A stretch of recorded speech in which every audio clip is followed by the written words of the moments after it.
Okay, I have notes about that because, well, we'll get into that. We'll talk about it. All in good time. I'm already getting excited about this one. Okay. This is a good one, bestie. All right. I'm gonna just shift. I have some things to say too. I have some good notes, I think. Oh my god, you want to like also talk in a podcast and not let me just do all the talking alone? What are you thinking? Anyway. Okay.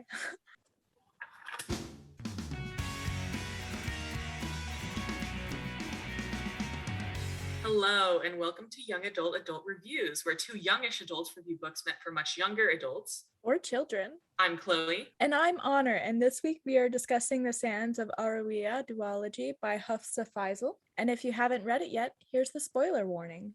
We are going to include a content warning of just like general abuse for this episode. So if that is triggering to you, just know that we will be discussing it both in the book and in our analysis of it. Let's get into the summary. I'm so excited. Okay. Arawiya was once a land with magic thanks to the guidance of the six sisters of old. However, after they died nearly a century ago, magic has been gone and the land is cursed. Zephyr is a girl living in Demenhue, a land cursed with snow. She disguises herself as a man to go hunting to feed her village in a cursed forest known as the Ars. She is the only person who has been able to enter and come out in one piece. Nazir is the crown prince of Arawiya. Since the death of his mother, his father has been using him as a hashashin, an assassin, to go after political rivals. He is the best killer in all of Arawiya, and many refer to him as the Prince of Death. He refers to himself as a monster. Their paths are about to intersect when the Silver Witch calls them to the island of Shar, a prison used to keep monsters off the mainland. This is where the six sisters of old were killed by the Lion of the Night. Shar contains a tome known as the Jawarat. In it, there are instructions on how to return magic to the land of Arawiya. Zephyra, though hesitant, accepts. Nazir follows at the request of his father, who tells him to find the Demenhue hunter and kill him. Zephyra sets sail with her childhood best friend Dean, and Nasir goes with the bane of his existence, well-loved prized general, Altair al-Badawi. Not 2 days later, they both arrive on Shar.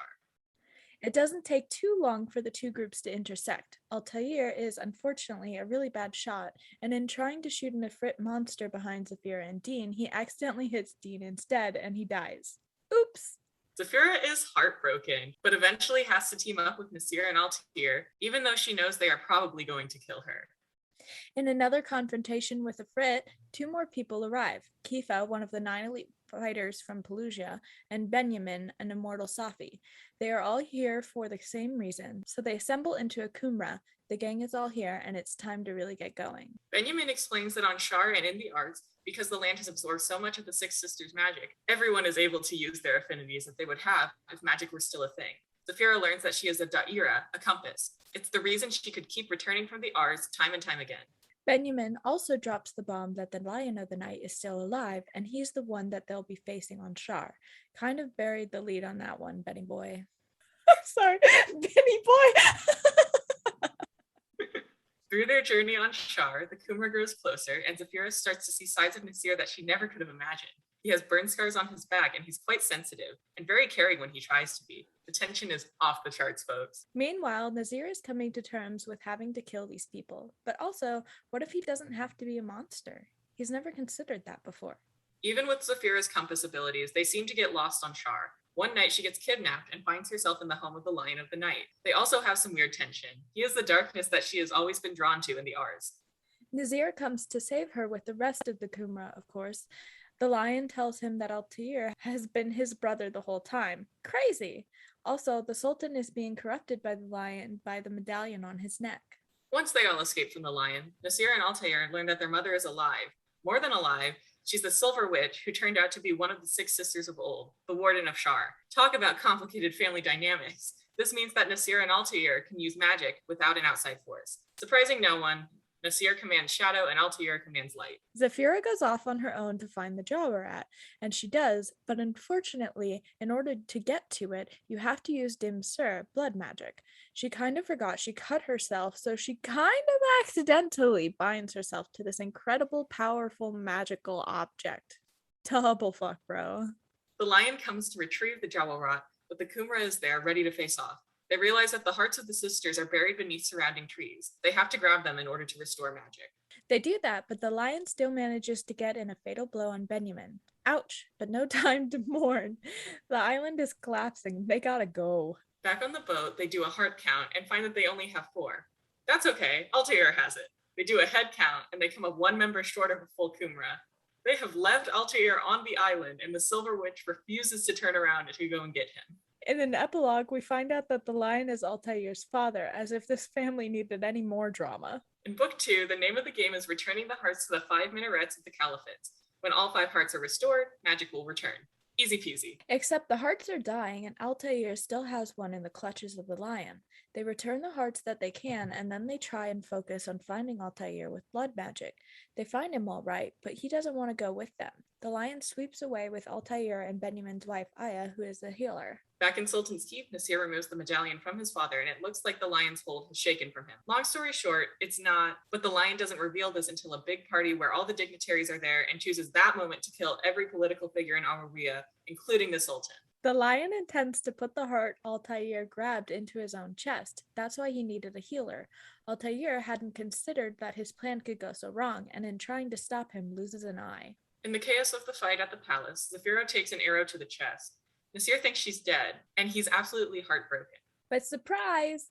We're only a little more than halfway through the book, and she's one of our main characters. She's not dead, but her sister Lana, who is training under Aya, brings her back using really good healing skills. Nasir and Zephyr share a touching reunion, and their efforts to restore the final hearts to the last minaret continue. The Jawharot is kind of crazy, though, and encourages Zephyr to go on a killing spree of some sexist pigs. On one hand, they had it coming. On the other, Zephyr is a little disturbed. Zephyr strikes out on her own after stealing a knife of black ore from Altair, worming herself into the plan that Altair has made with Kifa and Nazir. Nazir accompanies her, and the one-bed trope does indeed occur on this journey. Nasir convinces the Ifrit representative to hold off his army so that he can have an Ifrit caliphate when the lion is defeated.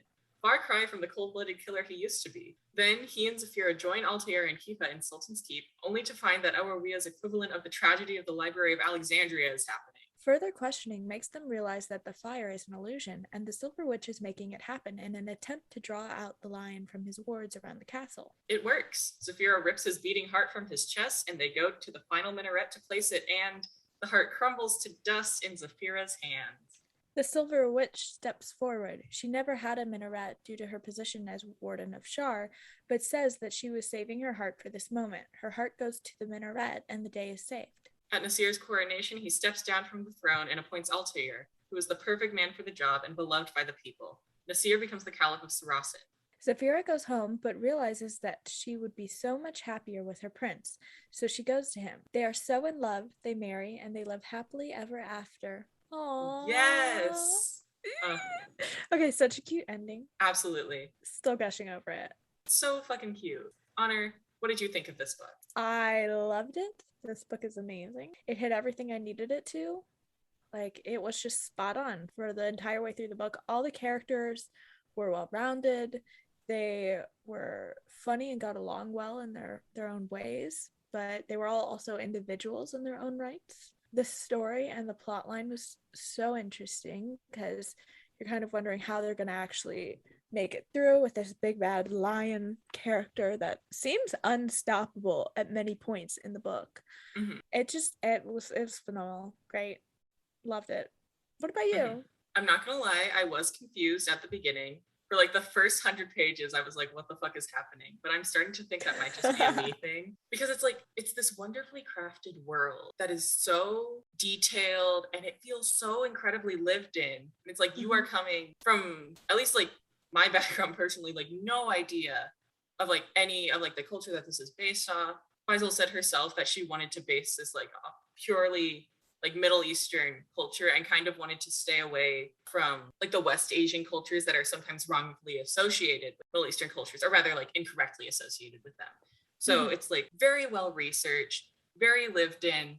I was totally lost until I was like, okay, now we're in it and I'm starting to understand what's happening. I did think until like the lion was actually revealed, I did think he was just like an actual lion. Same.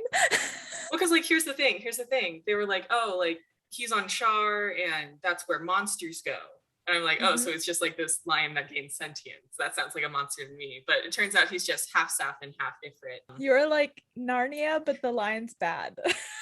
That's what I thought, I guess. No, I was with you on that one. I also thought he was like an actual lion. But then he's like this sexy man, and I was like, oh. You're like, actually, it's kind of hot.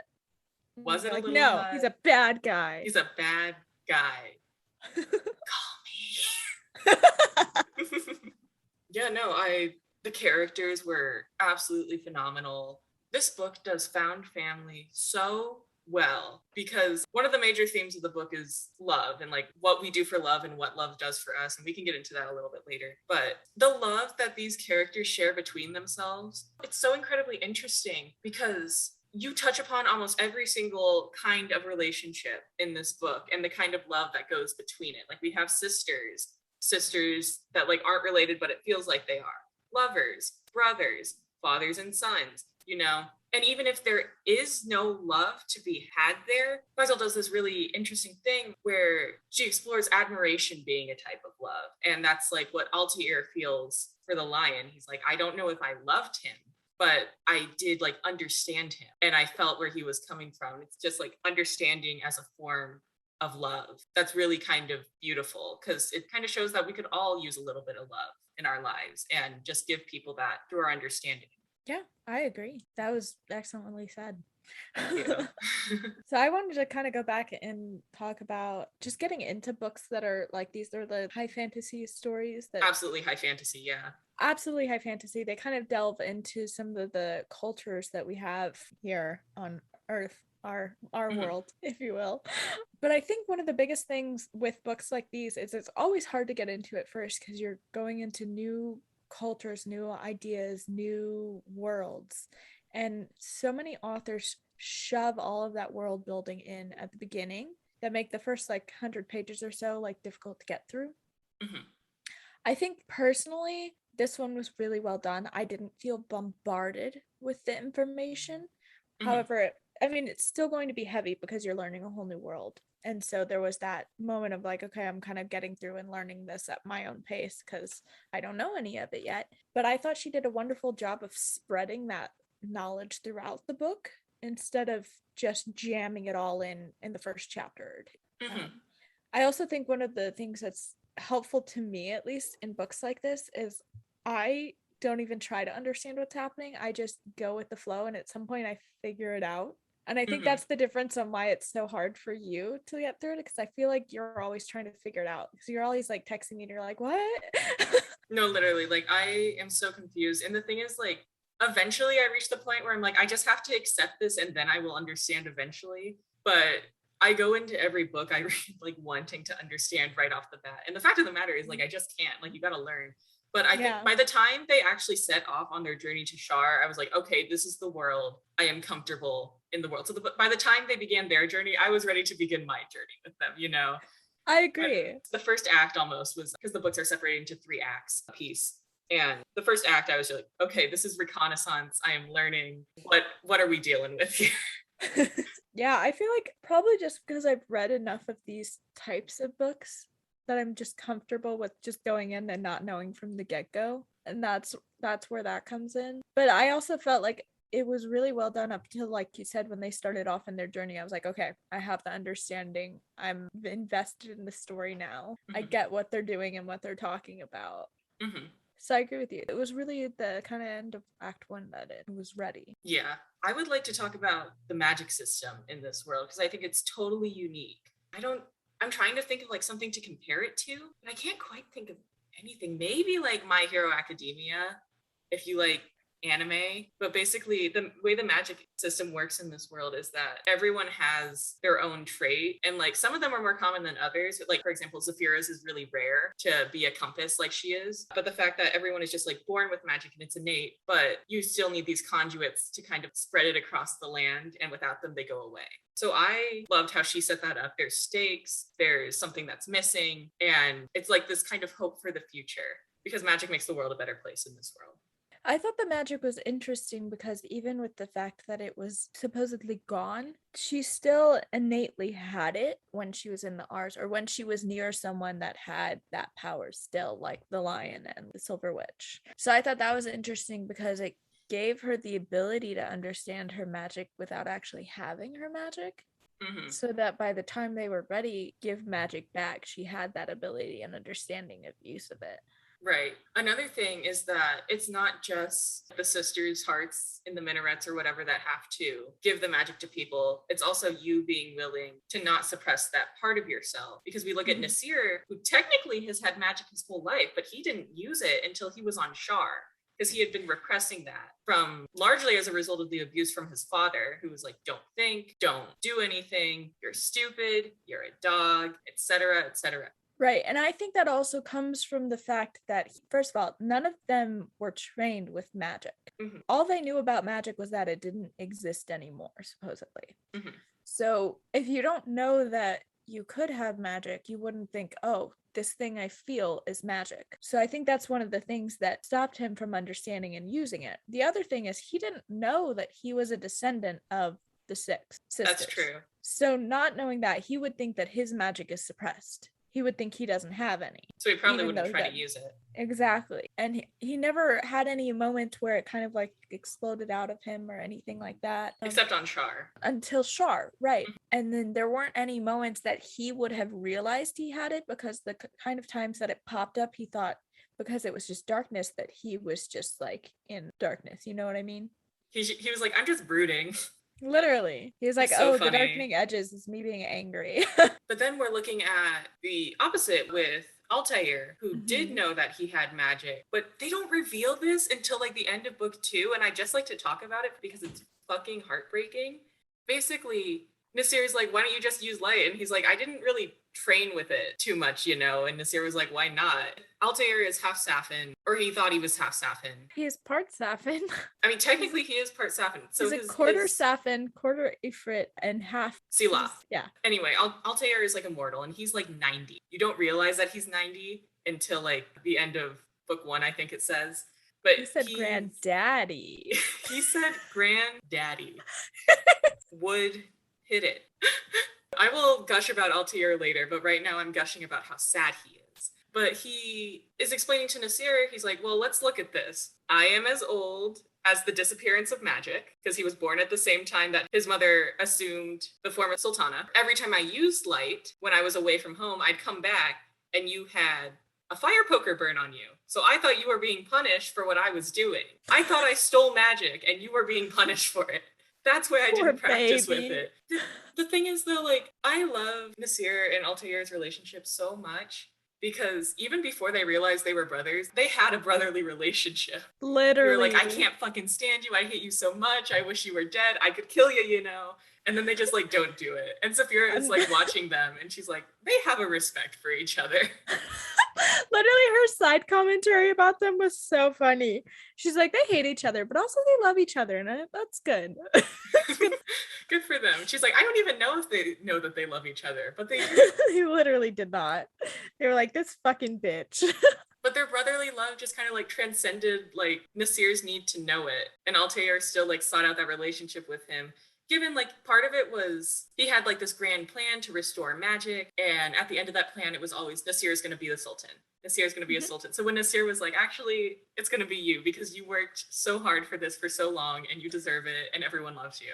And Altair was like, what? Like he didn't see it coming. And then Nasir was like, of course. I think that's because he didn't view himself as a leader in that way. He viewed himself kind of like Nasir did as a monster of sorts because he did all these horrible things to get into a place of power, even though it was something that he was beloved for, which that's a whole other thing. But they loved him because he's a silly, goofy boy.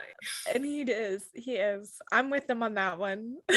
Expected because he didn't believe that he could be that. I would argue that it's not because he views himself as a monster, but because he viewed himself as never being able to be anything more than the right-hand man, if that makes sense, because of his relationship with his mother. The Silver Witch, who is the sixth sister as the Warden of Shar, her name is Anadil. Anadil did not love Altair as much as she loved Nasir. She was on the boat and everyone was like, we need to turn back to get Altair from Shar, and she was like, no, I'm not losing both of my sons in the same day. And it's like, why do you even have to lose one? Because we know that if it were Nasir left on that island, she'd be like, we're going back. We're going back. Literally. I swear to God.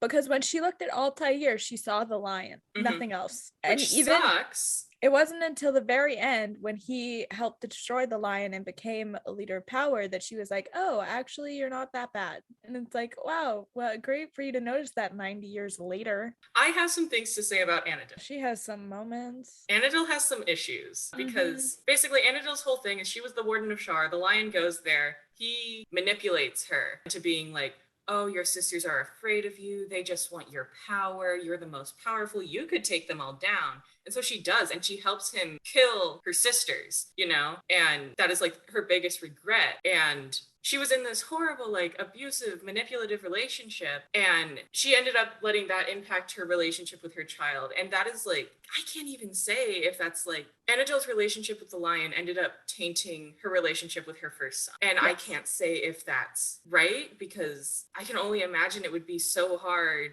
to have this child that you're supposed to love, and you just look into their face and you see like the face of your abuser. And I think that's why Anadil showed him love through more distance measures. She was like, oh, you can have like this really nice room in the castle. You can have these wonderful positions, but don't expect me to give you a hug, kind of thing. Which sucks because that did become Altair's like love language. Like, he loves words of affirmation. He loves physical touch, which is so fucking heartbreaking. But I think the fact that he just kind of like grew past that, and he was like, yeah, I hated my mother, but I kind of see why she did it. He has like another character arc, but he's already gone through one character arc prior to the start of the story, if that makes sense. And that's him like coming into himself and being like, okay, this sucks, but I'm not going to take it out on the world. He's almost like a foil for the lion.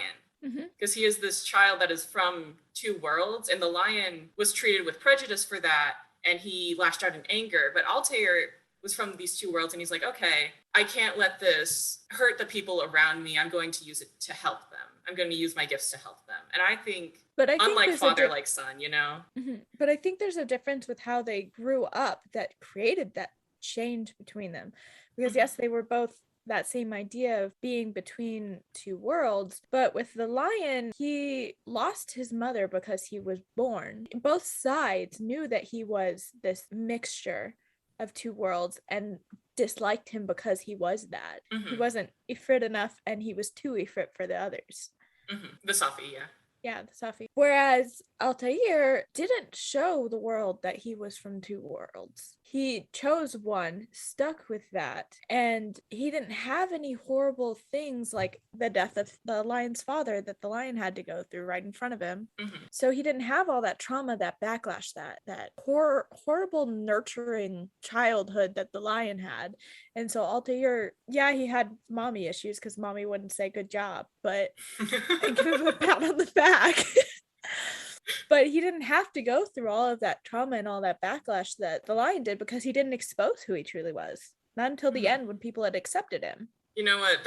You're making points, because Altair definitely held his cards close to his chest, and he didn't even choose to use like his quarter Ifrit heritage until he was like, oh yeah, and they're starting a caliphate, so my heritage will come in handy with that. Right, but he really was the perfect person for the job. Like, can I just say? Because he brought together everybody. Because he was a part of everybody. Because he came from... Yeah. Sorry, go ahead. No, because the Safi in book 2 with Aya, and basically the whole thing with the Safi is they're from Aldramin, and the Safi have kind of sequestered themselves away from the world. Everyone thinks it's because they're like fine on their own and they didn't get cursed like everyone else, so they're just like, fuck you guys, we're gonna be over here, essentially. But Saeed kind of reveals to Zephyra that the curse that they got was disease. So they had to quarantine themselves away from the world, or else their people would die out, because already Safi are like pretty infertile. But Saeed makes this comment to Altair, and he's like, my people like don't need to be involved in this. This is absurd. And Altair replies and says, only a fifth of your people are within Aldramin. The rest are out in Arawiya. So Altair very much views the whole of Arawiya his people. He doesn't really see divisions between caliphates like everyone else does. See, and I think that also comes from his heritage, because he is a mixture of all of that, versus everyone else is they fall directly into a caliphate. They're not a mixture. Mm-hmm. So they're like, no, I'm going to stay with my people because my people are better than your people, when they know nothing about the others, versus he has seen and lived and been all of the others in a way. Mm-hmm. I But love Altair and his perspective. But back to the like cards against his chest idea, he did that with everything, because even when they left him and he decided that he was going to use the lion to destroy the lion, like be under his clutches per se, Mm-hmm. or let the lion think he was under his clutches to destroy the Jawa rat in the heart, he didn't share that with the others. They were like, oh, why aren't you coming with us? Why are you turning your back on us to stay with him? Mm-hmm. And he Well, he's wasn't not a like, prize general for nothing. I know. Well, the fact Right? that they didn't think that he would be doing something like that was just sad, first of all. But he also didn't say anything like, trust me, or anything like that to let them know. He Mm-hmm. was like, I'm going to play this role to a T so much that you will believe it. But Mm-hmm. also, I'm going to hurt my feelings a little bit when you do believe it. But he's also like, no hard feelings. Literally. He doesn't hold a grudge. He was like, yeah, I probably would have like not trusted me too. He's like, I see your point, but also like kind of sad you didn't, but also like, I get it, you know? He's like, it happens. I love him so much. He just like everywhere he goes, he carries with him so much love that he just can't help. Like, no wonder his affinity is light, because he just can't help but bring it everywhere that he goes in the world. Would you say he lights up the room? Yeah, I would. Altair really embodies like the main themes of this book. The themes being, of course, like love. And that's what the title of the first book is. Love and togetherness. Love and togetherness, and that sense of camaraderie that you get, and like that sense of mutual understanding that you find with people. And even if it doesn't grow past that, it is still love in its most base form. And I agree. The title of the first book, We Hunt the Flame. The flame is that sense of love and kinship between people, as Kifa explains. And I would like to talk about Kifa saying the title of the book both times. I know, I caught that and I was like, that was so good, because she worded it so well that it was natural. It made sense. It was like, yeah, you guys are the flame. And it's not like I just read the title of the book, you know? It was really well done. Like, of course, like when you're reading the classics, whenever someone says the title of the book or the title of the book gets said, it's always like this really penultimate significant moment. And by giving the title of the book to a character, you are saying something about that character. And I think it's so important that they had Kifa say that, because Kifa is aromantic and asexual, canonically. And I think that it's so important that that line was given to Kifa, because it shows she's still like just as capable of love as anyone else. And she's like, she owns it. She's proud. I made a joke and I was like, Kifa's sexual preference is vengeance. That was so funny when you texted that. I lost my shit. I was like, you're so right. Yeah, but like the thing is, like she owns it and she's unapologetic and she's proud about it. But she's like, I am still capable of so much love in my heart, just not the kind that Nasir and Zephyr are getting on. Literally. And every time someone tried to push her towards that, she was like, no, I don't need that. She stood her ground in a natural way, and no one really called her on it in a bad way. They were like, oh, okay. You know, they weren't like, that's so weird of you. That's so wrong. They weren't. They were like, no, that's okay. Like, that's fair. They accepted it with love. You know, they're like, I understand. They had such good connections between characters in these books. Like, they had, like you kind of mentioned, they have every kind of connection that there is. Like, sister to sister love, which is where they're actually related. Lana and Zephyra. Yep. They have sister to sister love, which is unrelated. Zephyra and Yasmin. Yep. They have half brothers. Altair and Nasir. They have sister brothers, unrelated. Zephyra and Dean. You thought about that one. I did. I was like, who the hell? I was about to say Yasmin and Dean, but that's not right. It's they're sister related to brother if you consider the fact that from Zephyra's point of view. Because Dean did not. Dean was like absolutely in love with her. We have sister to brother related. Yasmin and Dean. Okay. We have best friends. That's like so many people. I would argue literally that Kifa like and Altair are best, or Kifa and Altair are best friends. Yes, we'll go with that one. We have lovers. Nasir and Zephyra. We have friendship. Everyone is everyone's friend. Literally. I mean, there's so many good connections in this book. And then you have the romantic, like, but like the ace. I don't know what I'm saying anymore. Yeah. Anyway, there's so many good connections between these books, and I thought it was just really well done. Yeah, and of course, like all of this stems or falls under the wider themes of the books, where it's like how we love, what love can do for us, kind of thing. Because when Zephyra first gets kidnapped by the lion, he's like, "You do it because you crave love," and she's straight up like, "That's stupid." She's like, "No, absolutely fucking not." And then What she are you thinks about it for talking 2 about? seconds, and she's like, "Wait, did I do that because I wanted people to love me?" It like slaps her on the forehead, and she's like, "No, no, no, no, no, it can't be that." And then it like keeps popping up from other people. They're like, "Wow, you really do love the world." And she's like, "What the fuck? Why do people keep saying that?" She's like, "Stop saying that. I don't."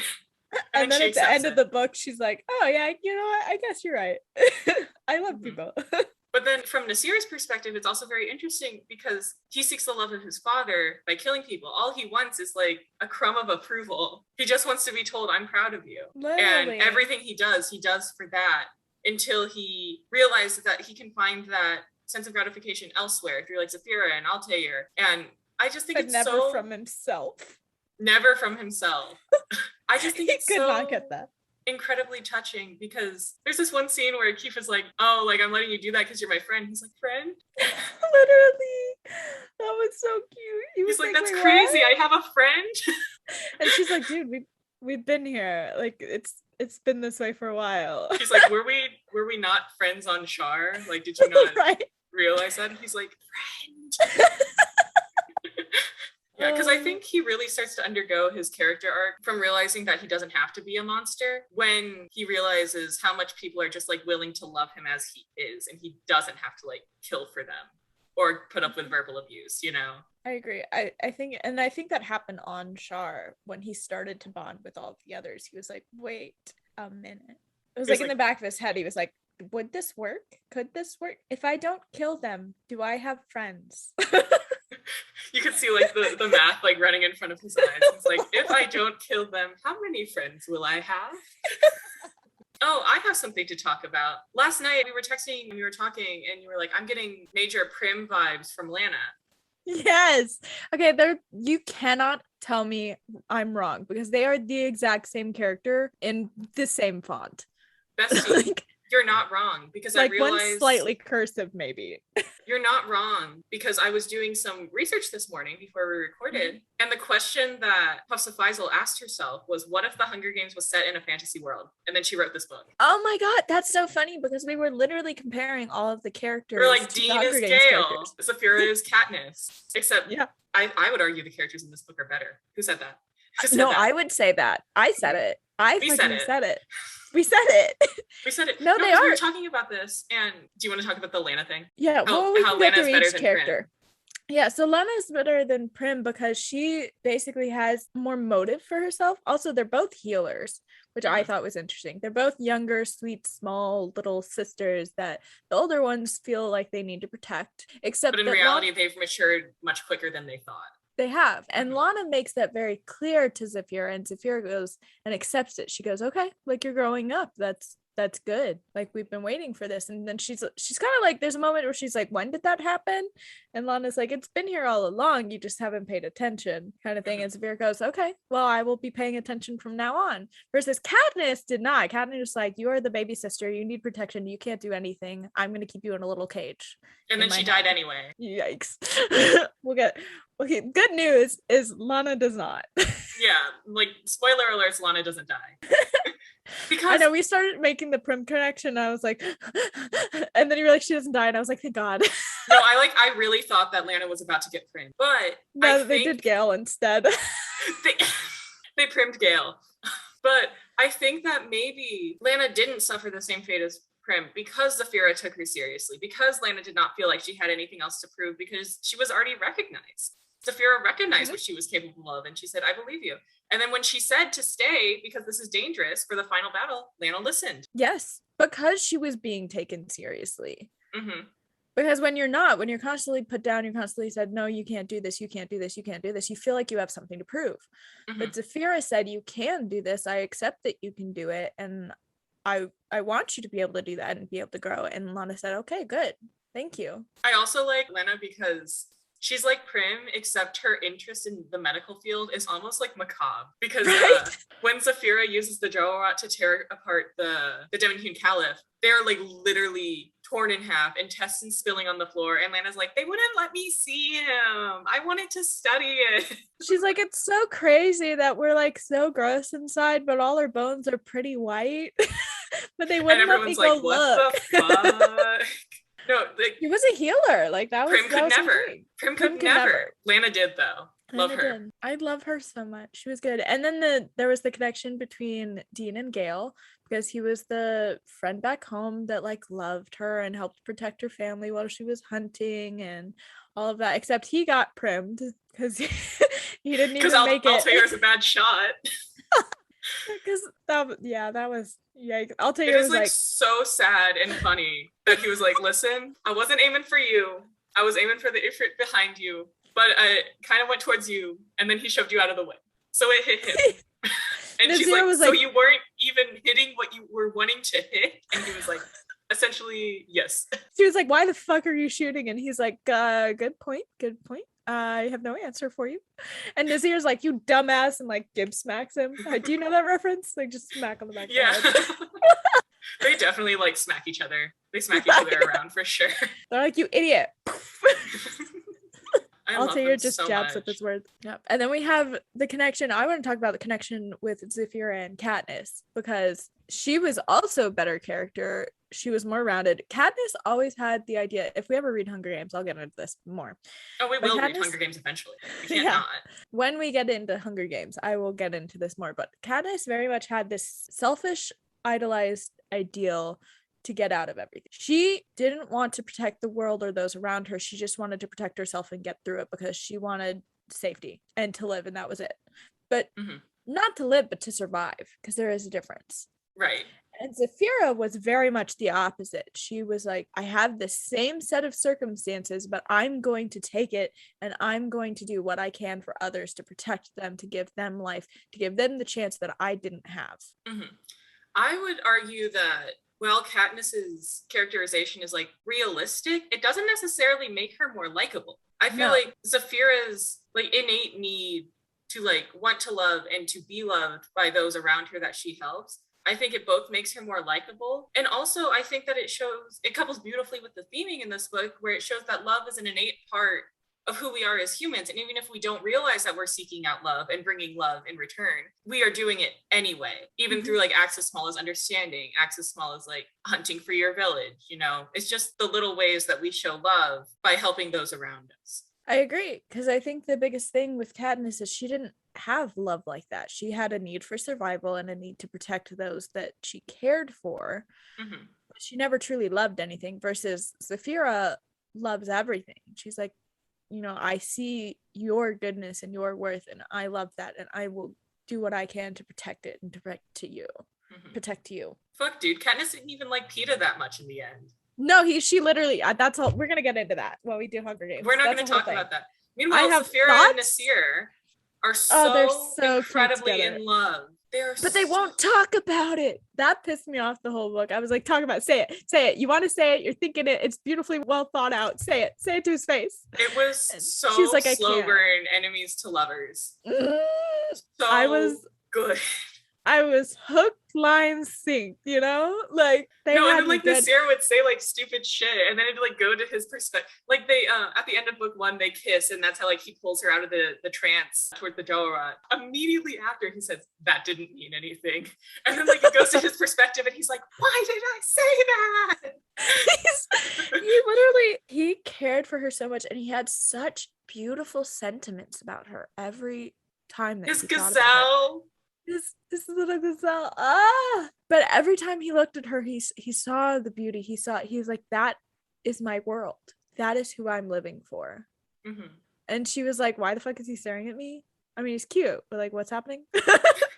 And he's like, oh my god. She's like, that's the one. And she's like, he's pretty cute. No, but then like she like has all these concerns because Nasir has this old flame, Kulsum, and she was a servant girl that it turns out was one of Altair's spies. Yikes. Who just pretended to be in love with him because he killed her former lover. And then he found that out and he was like, that's it, never loving Talk again. about the pain of that. Literally, he found that out right before going to Shar and meeting Zephyra, which is so cute. It's cute that he met Zephyra, not cute that that happened to him. Yeah. But he's like, never again. He's like, anyway.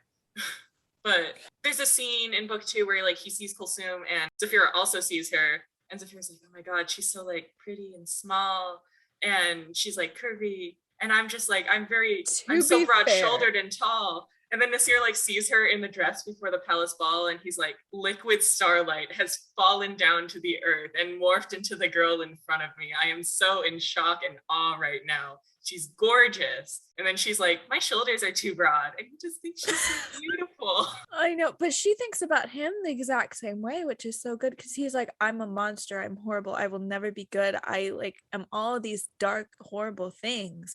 And she's like, I see the good in you, I see what you do for others, I see what you do to protect the world around you, I see what you have done because of what you had to go through, and that is okay. The world may see you as a monster, but I don't. Their whole thing is that they don't think that they are good enough for each other, and so they think that they're helping the other by staying away, even though they both know that they really want to like be together. They're like, this is for the best if I stay away. And then at the end of the book, Zephyra is like, yeah, he makes me happy, but I don't need a man to make me happy. And Yasmin is like, you dumb bitch, it fucking helps, go to him. Literally. And then she goes to him, and then he like runs into her arms. Oh my god, I lost it at that part. And then they get married. Because all the guards are like, who the hell is this? Like, arm yourselves. We're going to take this person down. And she moves the hood and he goes, my baby, my gazelle. He's like running to her and all the people around him are like, what the hell? They're like pissed off that he's like just going straight for this person. And he's like, nope, she's mine. Get out. Get out. And then there's that beautiful, there is this, the second to last chapter is not necessarily a fade to black scene, but it is like a dim the lights scene, if you know what I'm saying. And it's just like, and like they're married and they're having sex, and it's just this very emotional depiction of lovemaking. And it's like, oh my god. And then like Nasir starts crying, which is like, okay, emo boy.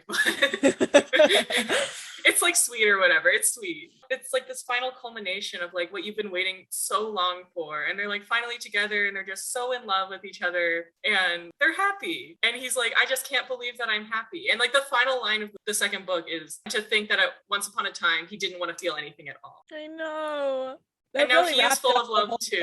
I really wrapped up the whole love theme. And to talk about like circles and storytelling, the first lines of Zephyr and Nasir's perspectives are, people lived because she killed and people died because he lived. The second to last line in the second book is, people lived because he lived. Yes. And it's like, that was so well done. Perfect bow on his character arc, first of all. There were so many good tie-ins and, circle wrap-ups in this book that were just beautifully done with every single character. And just the way that they accepted themselves and they accepted the world around them, and they were like, we can do this, we love it, we love ourselves. And it was like, oh.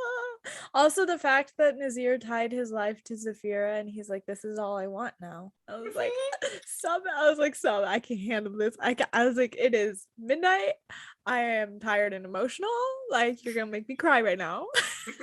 Is Nasir very cute and broody? Yes, but Zephyra can have him because I want Altair. That's my opinion. Dude, I'm still saying it, like all the quips and just like the vibe Altair gives off, I feel like you give off too. Like because some of the like ways he would act, or like this shit he would throw out at the just like inconvenient times for everyone else, and it was like so funny, and I was like, Chloe would do that same shit. Altair always asking like, are we about to kiss right now? Literally. I was like, that is Chloe to a T. He literally asked Nasir at one point, he's like, if I didn't know better, I think we're about to kiss right now. Nasir was like, dude, Nasir was like, we aren't like that, bro. It's not like that. He's like, we're not even gonna joke. That's the biggest compliment, that you just compared me to Altair. I want you to know. Like, I love him so much. Does that make me vain if you think that I'm like him? No. Okay. You know what? I would like to know what more of the types of abilities they have in this world, because they talked about like seers and they talked about compass, and then you have light and dark and the Miragis. And the Miragis and the healing ability, because Lana's definitely a healer. And then we have fire and water. And the Dreamwalkers. The Dreamwalkers, yes. Benyu means a Dreamwalker. So what are some of the other powers? Because these are all amazing. Like, I can't even imagine some of the other things that they would be able to do. Do you think there are people that like fly? I'm gonna say no. I feel like that'd be so cool. That'd be fun. Unless they're like a shapeshifter that shifts into like that's the a bird or something. Oh yeah, no, they just change into people. That's what I'm. So yeah, I don't know. It doesn't feel like it fits the book. That's fair. I wish people flying around. I know I was like saying how hard it was to get into the world building, but I wish there was like more world building that I could just like reference on her website or whatever, because she has like this website and it has, if you read this book, please use the pronunciation guide, because I found out I was pronouncing Altair's name wrong the whole entire time. I was saying it Altair. Altair, oh no. I was saying it 2 syllables because that's how it looks in my mind. But then you sent me that and I was like, Altair? The lady, the voice actress that did the first book was like Altair. Altair. She said tie, like a actual tie. And I was like, Altair? Altair? The website she says said Altair. Yeah. And I was like, why are you saying it like that? There's like a glossary and a dictionary on House of Faisal's website that you can reference if you're a little lost, because I love the use of language, because it uses these words that we might not know, but just by the context that they are used in, we figure it out pretty fucking quick. And that's just like a language thing that I like, but I do love how she uses it, because she uses it enough to clue in the audience. Yes. Well, and there's 2 other parts to that. She also, when she uses a new one for the first time, she gives almost like, it's like Zephyr is thinking about the meaning of it, but in a subtle way that you don't realize she's explaining what the word means. It's just to give the understanding of what the context of the word as you go through. And it's not an exact definition, but it's so well done that you pick up easily on the word and the meaning and the understanding of it, because she does it in that way. Exactly. Yeah. And then like it comes back, like she defines it earlier in the book and then it comes back later. Like I believe she defines Habibti, Hayati, and Ruhi. And then that comes into play in second to last chapter,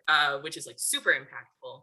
I really like the way that they did that. And then on the pronunciation guide as well, with the words like that, they also have definitions for it if you forget. So I have a question for you. This book is a beloved book of book talk. I understand why, but I'm curious, would you think this book is overrated or underrated based off what you've seen from what people say on book talk? Absolutely fucking underrated. Underrated. Why doesn't this book series have more hype? Like, I don't understand. It has everything. It has like the chemistry between characters, the love story, like enemies to lovers, only one bed, and like nursing the wounds, and like the slow burn. The slow burn, literally. Altair. Everything about this Altair in general. In general, he's his own category. Diverse cast of characters, wonderful like world building that's never been done before in anything that I've seen. So fucking original. Hunger Games, but better. Like, why don't more people talk about this? Why is everyone talking about ACOTAR and not Weaving the Flame? I don't know. And the interesting thing is it has a lot of similar magic and characteristics that ACOTAR has. I mean, you have the Safi, which is the immortal, which could be the Fae. Thank you. Okay. I haven't read it. My brain is everywhere. We're gonna make you read it. My brain is I know. I'm gonna read it. Okay, anyway. We're just gonna move off this topic. Anyway, I agree. I think it's underrated. I think it's excellently done. There's like so much there to go over. And while I did see it a lot on Book Talk for a little bit, I don't see it enough anymore comparatively. Like it should still be all the way up there. Yeah, and like the thing is, like relatively, it was a quick read. Like I'm sad there's not more, but like the story's done. Like there's not much more to tell, but it's like nice because it has a little bow on it, and you have like the character who's like bad, but like they're still kind of sexy at it, and it's like I shouldn't kind of thing with Zephyr and the Lion, because they have some weird fucking tension when he disguises himself as Nasir and then sneaks into her bedroom and gets out with her. She was like, oh, you're hot, like the guy I like, but also this feels wrong. She's like, this doesn't feel like Nasir. But he looks like Nasir. So I'm gonna take it. But I don't know. It's just, I have a few reasons in my mind, but I'm not gonna say it, of why this is not as popular as ACOTAR. You can probably guess what I'm thinking. People are racist. Yeah, you said it. I'm not saying it's because this book has brown people in it, but I'm saying it's because this book is focused on brown people. And well, and it's the fact that it's a whole other like culture that's not just white culture. No, literally, because something that we're not critiquing Sarah J. Maas right now, but I'm going to critique Sarah J. Maas. All of her characters are Having white. never read her books.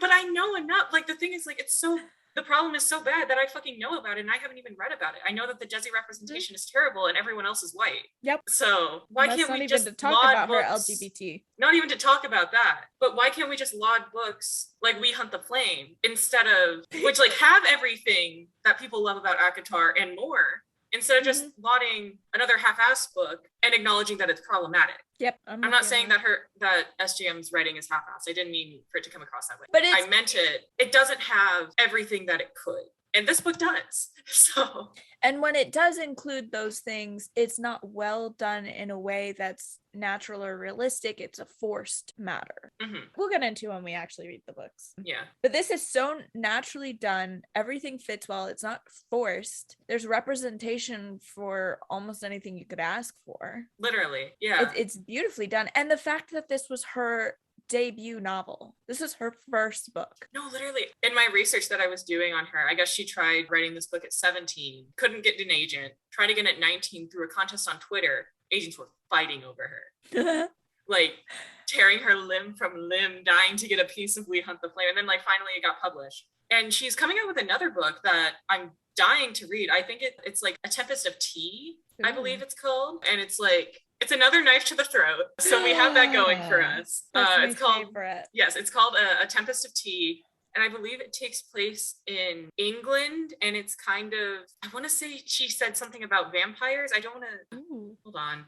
Vampire's like, man, I really want some tea. And then the person's like, okay, I'll drink some tea. And then you can drink my blood, so you get tea. Wow, you should write a book. So here's the summary. Here's the vibe. King Arthur meets Peaky Blinders with vampires. Set in a fantasy world that's an amalgamation of the 1920s and Victorian London. It follows like a gang and there's vampires and Knife to the Throat. And I want to read it. I want to read it so bad. I'm so in love with her. When does it come out? I'm asking. It's already on Goodreads. Just for research purposes. Expected publication October 2022. Oh, that's awful. We have to wait that long? A year? That's awful. That is awful. A year from our house to Faisal? Literally heartbreaking. She posted a teaser on her Twitter though. Yeah, so I think if you follow her on Twitter, you'll be able to like see what she's up to.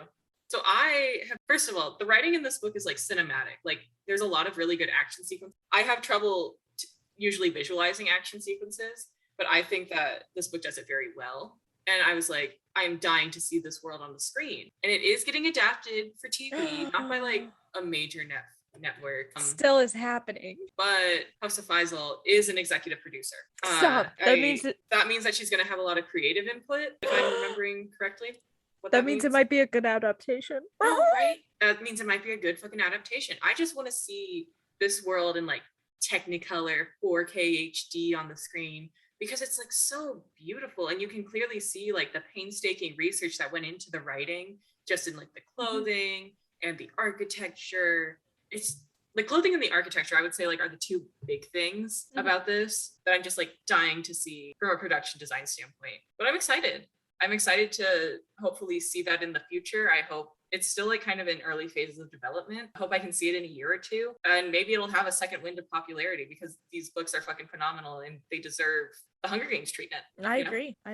Especially because they're a better version. I didn't say that. We Hunt the Flame is better than Hunger Games. You heard it here first, folks. That's our take. You heard it. Yeah, that's our take. So if you like Hunger Games, you'll love this one.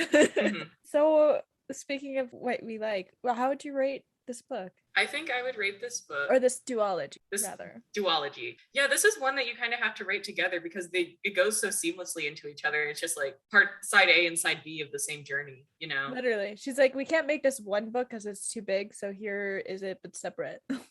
Literally, 4.75. Oh, where did you lose points? It's always the world building for me, man. Just like that period of disorientation where I'm like, what is happening? The question is that the author's fault or is that yours?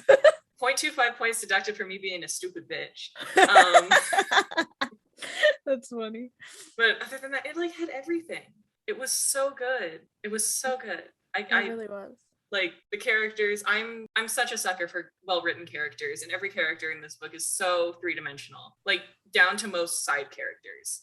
They're three-dimensional. No one is flat in this series. Very cute. Love the dynamics, love the theming. Super optimistic and hopeful. Makes me feel good. What about you? What would you rate this book?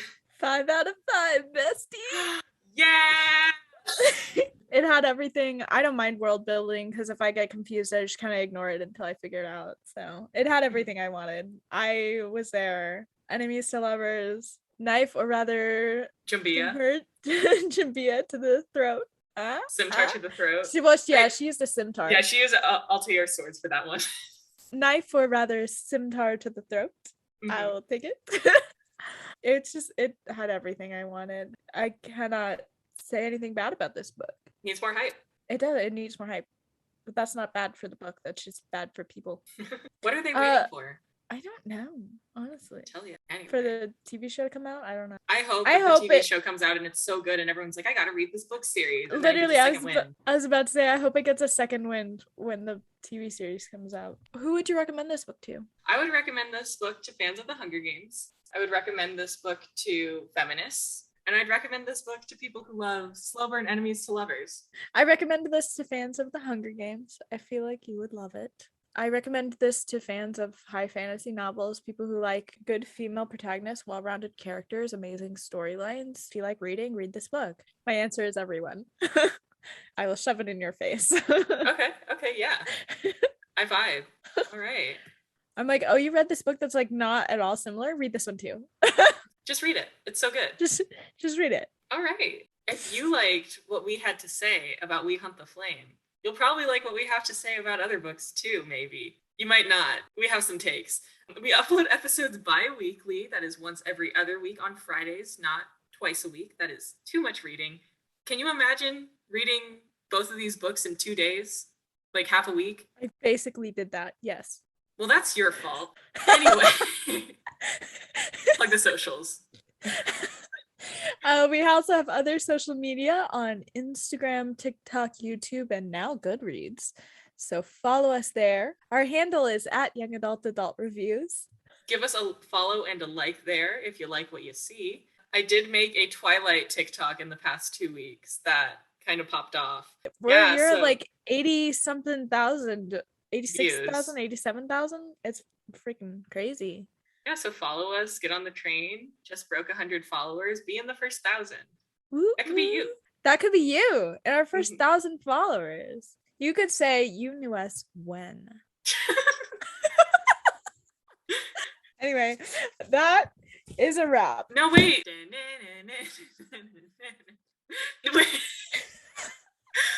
We aren't done yet. Drop suggestions. Okay, so drop suggestions. Thank you for listening. That is now officially a wrap. Okay, so we won't use the outro music and it's just gonna be you. Please don't. Better yet, it's you over the first like fake out wrap up I did, and then it's the actual one. Can I please? You know what? You are basically God in how this podcast is portrayed. You could like splice me together saying horrible things if you wanted to. Please don't. I got some good words for that. Yeah, I know. I give them to you. Can I get a nice Dama, please? Dama? Why did I feel like you were an anime protagonist for that one? I mean, I'm gonna stop recording. Her mom?